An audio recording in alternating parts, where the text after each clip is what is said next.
The moment he boarded the plane, he found his seat already taken by a mischievous kid. Just as he was about to get angry, a flight attendant walked over, but instead of removing the kid, she unexpectedly moved Nick to first class. Meanwhile, Ella the CEO was being harassed by a man, so she pulled Nick over to sit beside her. Little did she know, this boy would soon change her life forever. Suddenly, the plane hit severe turbulence. The entire cabin shook violently. Panic spread among the passengers. Even the flight attendants were terrified. Ella instinctively grabbed Nick's hand. He didn't pull away, but he was clearly nervous. Eventually, the plane landed safely at its destination. As Ella packed up and prepared to leave, Nick finally asked for her name. Ravi d'avoir frôlé la mort en votre compagnie en tout cas. Au revoir. Je m'appelle Balthazar. Alice.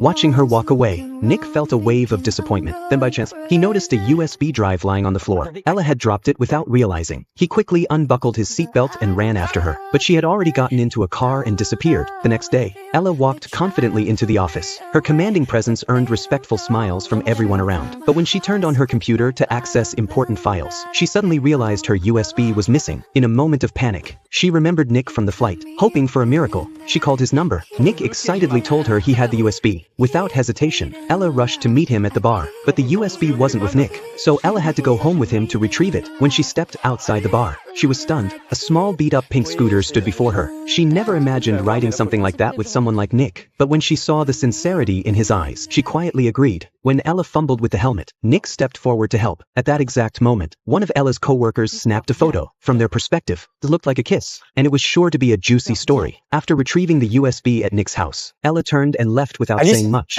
but Nick clearly had more to say. Je me disais peut-être qu'on pourrait prendre un café un soir.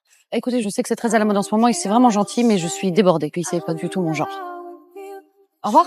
Ella's rejection hit him hard, but he had no idea that she would soon come chasing after him. The next day, Ella once again walked into the company with confidence, but this time, everyone was whispering behind her back. Then her best friend handed her a photo. Ella froze when she saw it. She rushed to her boss to explain, insisting her personal life had nothing to do with company business. But what her boss said next left her completely shaken. Alice, pourquoi tu te prends la tête? C'est ça que je veux voir chez toi, moi. C'est ça que je cherche.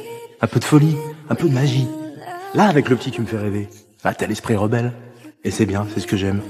Ella stood there in silence, her heart still trying to process the words. Her ex-husband's betrayal had crushed her faith in love. Since the divorce, she had been a 38-year-old single mom, focused only on her daughter and her work. Love was never part of the equation. Then she blasted the speakers, poured herself a glass of red wine she hadn't touched in years, and opened the wardrobe she had long forgotten. In that moment, Ella made a wild decision. She shed the armor of the powerful woman, dressed herself in something bold and beautiful, and went straight to Nick's school. The moment she stepped onto campus, every teenage boy around went into a frenzy. Nick never imagined Ella would come find him, especially not like this. Salut.